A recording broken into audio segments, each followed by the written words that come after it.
Does evicting 1,000 hawkers means losing 1,000 jobs or breaking a multi-crore economic chain? Today, I am going to discuss on these topics. Hello, Namaskar, Salam. I am Mostafijur Rahaman, a political strategist.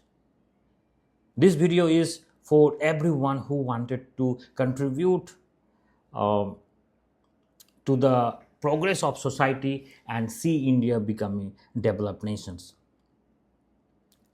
Welcome to the second episode of our special series, Hawker Evictions versus Economic Reality.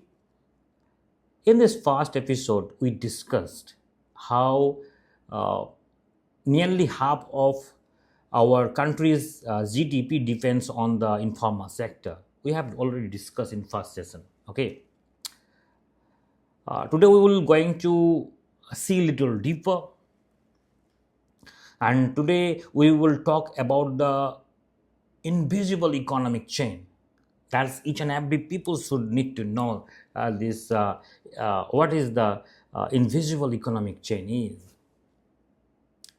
Without which large mills, factories, and corporate campaigns themselves would face a serious disruption.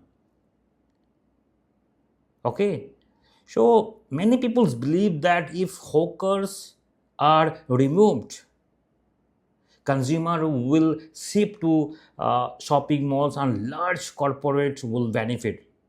Lots of people are often discuss that type of topics. Okay, so as a political strategist, I would say that this is one of the biggest misconceptions in economics.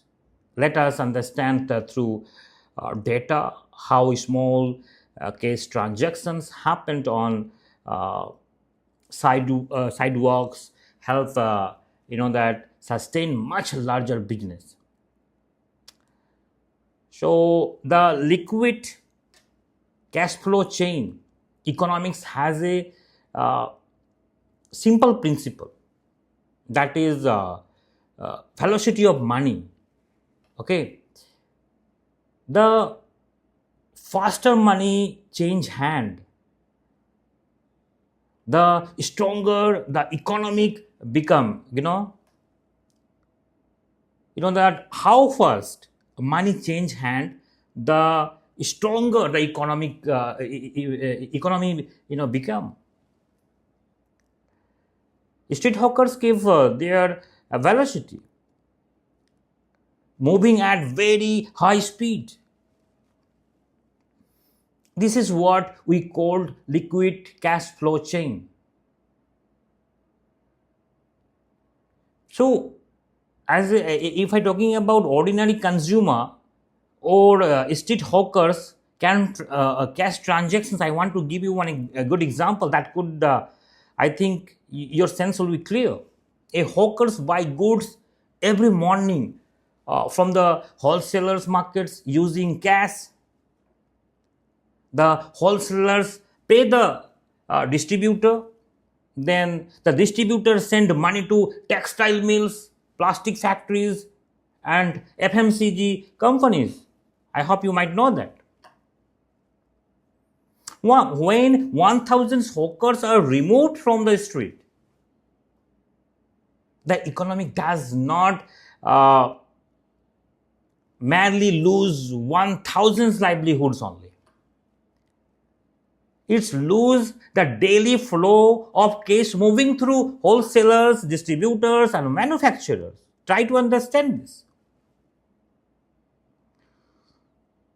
The shock does not mean on the footpath. It's travel up the supply chains and large manufacturing unit.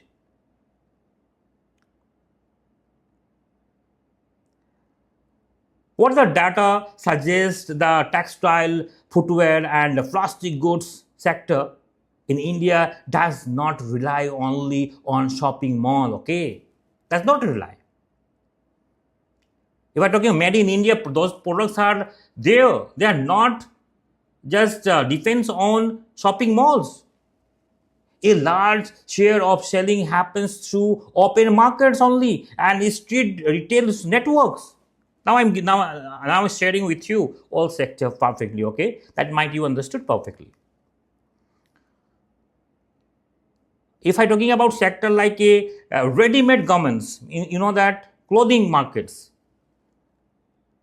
uh, regularly 60 to 65% of mass market clothing reach consumer through open market and street vendors. Okay, 60 to 65 ready-made.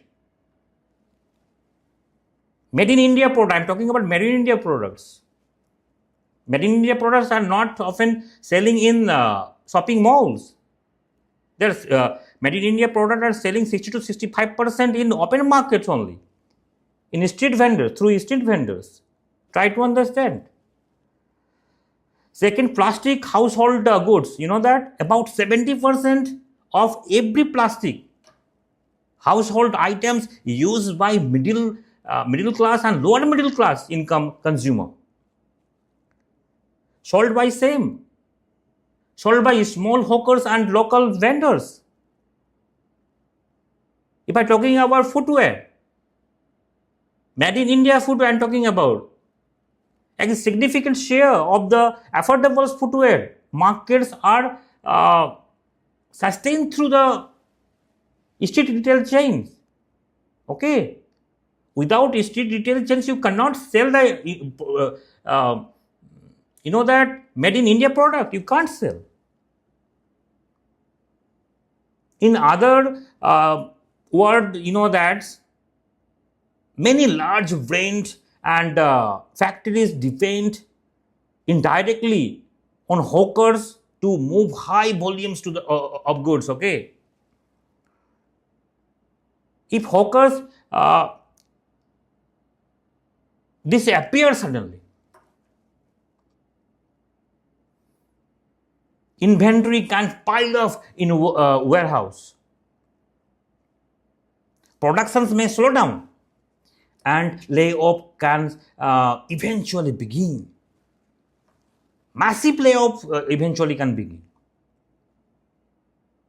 A developed country example, now I'm sharing with you one developed country example like Japan. We often you know that often talking about Japan for technology and modern infrastructure. But Japan did not destroy its small retail and economy. Or they didn't destroy their small retail and ecosystems. Japan has a concept calling Shotengai, their own language, Japan's language. I can't pronounce yet that words perfectly. Local shopping share street reserved for the small retailers, food vendors, and neighborhood businesses. The Japanese state recognized that even in an advanced economics, you know that local retail networks are essentially for keeping domestic spending circulating. Japan allows shopping malls and traditional street markets to coexist. You know that it does not try to expand corporate retail by crushing small vendors. They does not try to expand that type of works. Never did. I will end with one control point, that is the economy exists for peoples. A city cannot achieve sustainable developments or lasting beauties by depriving peoples of livelihoods. If you cut the root of the tree and waters only the branches, the tree will not survive. Okay. Likewise, if you destroy the street levels liquid cash chain, you cannot build a resilience developed economy. In a developing economy, in a developing nation, you can't survive. The real questions for a policymaker is whether they are temporary applause or long-term economic stability. They should think about it. They want that short-term applause or long-term economics. They need to think about it. Okay. So what do you think? What we discuss about it on hawkers? So has the market in your area become a weaker because of evictions driven? Okay, share your experience in the comment and help spread this economic reality. Thank you for watching, and in next episode of this series, we will discuss the direct impact of hawkers and evictions on per capita income and living cost. Okay, we will discuss in next episode or next sessions. See you in next episode. Thank you very much. So, okay. Namaskar.